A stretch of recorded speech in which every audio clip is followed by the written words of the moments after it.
Good evening. Today we are going to discuss regarding Citizenship Amendment Bill. After that, we'll be discussing regarding World Bank. The President of World Bank has submitted the resignation letter. And after that, I have a question on economically backward classes reservation. So let's try to understand all these things one after the other. First, let's begin with the Citizenship Amendment Bill. So, what exactly is this? If we look at the Constitution, Part 2 of the Constitution mentions about the citizenship, and that Part 2 permitted, meaning if you look at Part 2, Articles 5 to 11 of the Constitution of India, so they mention about they contain about the provisions that are related to the citizenship. And Article number 11 permitted the Parliament through an act to provide the citizenship facilities. So that is the reason why, under the Citizenship Act of 1955, which was enacted in the year 1955, it has provided for the people to get the citizenship through five methods. So one is by birth, second one is by descent, third one is by registration, fourth one is by naturalization, and fifth one is by acquiring the territory. I repeat, by birth, by descent, by registration, by naturalization, by acquiring a territory. So regarding all these things, we have discussed during our this Indian polity classes. But now, with respect to the Citizenship Amendment Bill, we are going to focus only on one concept, that is called naturalization.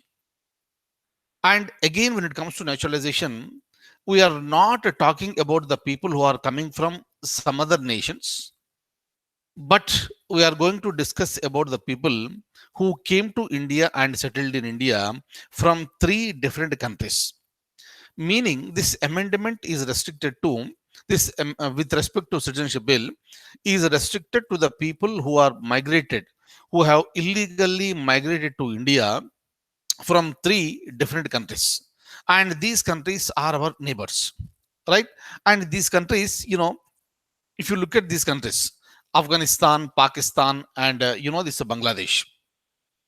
So these are the people who belong to various religions, but all these religions are non-Muslims, meaning Muslims from these three nations have not been permitted to get the citizenship. But why? Why these other religious people? Six religious people, like Hindus, like Christians, Jains, Buddhist, Sikhs, and Parsis. So these are the five religious groups who are uh, suffering a lot in these respective countries. So they are under persecution. Persecution means they are not being, given any importance, and they are being neglected. And when they are persecuted, obviously they flee other country, and they flee the country, and they will come to some other nation. So like this, most of the people have reached India, and majority of the settlements are present in Northeast and especially in Assam. Now the government of India wants to provide citizenship to these category people who fled into India from these three different nations through a mechanism called naturalization. That is the reason why a date has been fixed, that the people from these countries and who belong to these religions, if they entered into India before 31st December 2014, so they are going to be permitted to stay in India forever. Meaning, they are going to be granted with the citizenship of India under the categorization of naturalization. So this is a very, very, very, very important one. You have to remember this. So for this reason, obviously, you have to amend the existing bill, and that amendment bill is very much there in the Parliament now. But with the introduction of this particular bill, the people in Assam and the people who are there in the northeastern states, so they went for the protest, because if this bill is passed and if this bill becomes an act, the first effect and major effect will be there in the northeastern states, especially in the state of Assam.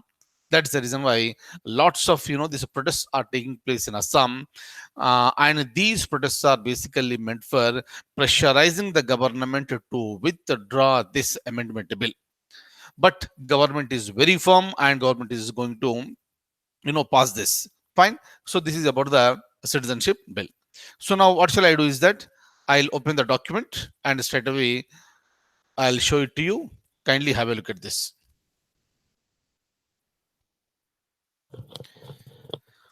The bill seeks to legalize the stay of non-Muslims.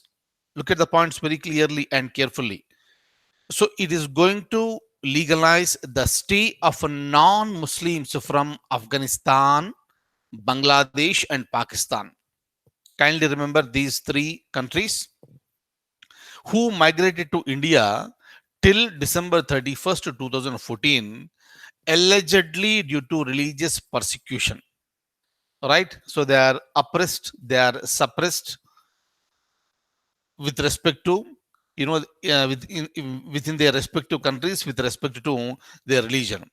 And most indigenous groups in the Northeast fear this bill, if passed, would make the region, particularly Assam, a dumping ground for migrants. Right? Obviously, this is a fear of the people who are staying in Assam, and that government is expected to show some concern on this.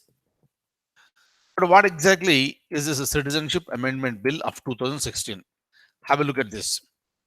This bill will amend the Citizenship Act of 1955 to make illegal migrants who are Hindus, Sikhs, Buddhists, Jains, Parsis, and Christians, meaning five different religious people. So these are non-Muslims. Kindly remember what are the religious groups, very, very important. And these are coming from Afghanistan, Bangladesh, and Pakistan, and who are eligible for citizenship. Under the Act, one of the requirements for the citizenship by naturalization is that applicant must have resided in India during the last 12 months.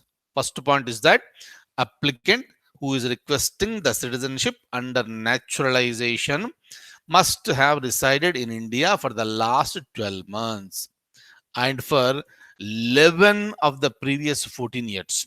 Right? In the previous 14 years, 11 years he should have stayed here.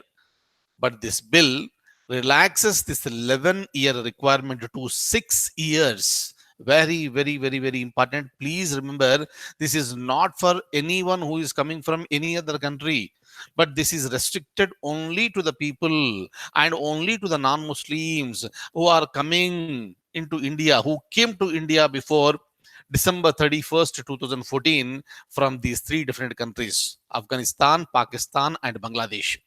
And this 11-year requirement has been reduced to, that will be reduced to 6 years for persons belonging to the same six religions and three countries. Please remember this. This is not applicable for all the people who are coming from across the world. No, this is restricted only to the people who belong to Bangladesh, Pakistan, Afghanistan, and that too non-Muslims who came to India before 31st December 2014. Right? And look at this. The Act does not have a provision for Muslim sects such as Shias and Ahmadiyas. For example, here, if you look at these two sects of Muslims, Shias and Ahmadiyas, so they are also facing the persecution, but they are not mentioned here. Very, very, very, very important. These communities that are present in Pakistan, they are facing the persecution, but still, if those people they came to India before 31st 2014, they will not get the citizenship under naturalization. Am I clear? The bill is very, very, very specific. Now go to next line. Look at this. According to the existing laws, an illegal immigrant is a person who enters India without a valid passport or with forged documents, or is a person who stays in the country beyond the valid visa permit. My dear friends, please remember this particular point.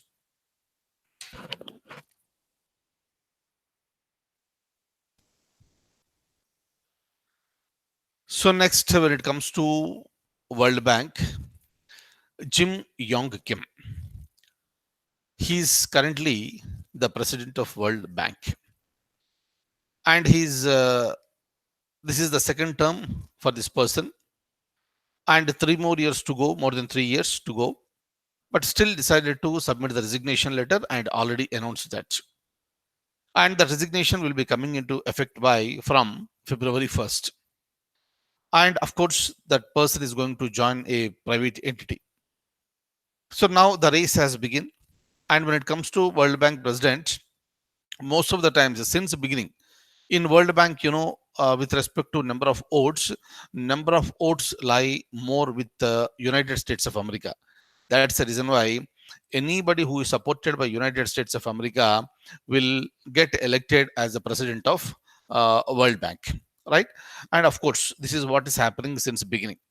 So this time again, the race has begun, and some names are coming into picture, like daughter of Donald Trump, Ivanka Trump, and if you look at PepsiCo former chief Indra Nooyi, so these names are coming up, and who is going to be elected? That is very very important for the examination point of view, and who is the person who submitted the resignation letter?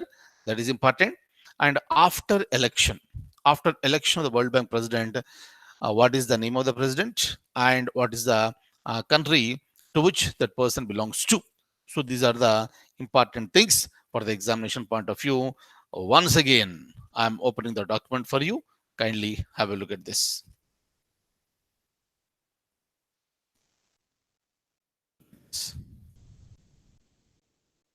So these are the points you can see. Jim Yong Kim, the president of the World Bank, announced on January 7th, 2019, he is resigning at the end of January. That's it, right? So from February 1st, so he will not be heading the World Bank, right? Look at this. Look at the question. You know completely about 10% quota that has been provided for economically weaker sections within the general category, right? And the amendment makes it very clear uh, that with respect to central government, it already came into effect. So now this is left to the state governments.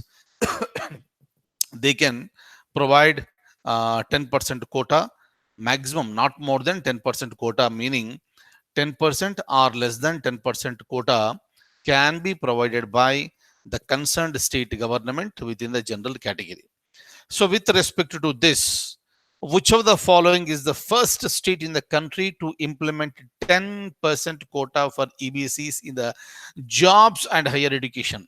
Rajasthan, Telangana, Uttar Pradesh, or Gujarat? Please remember, option D is the answer. Gujarat is the first state. Very, very, very, very important for the examination point of view. Please remember this.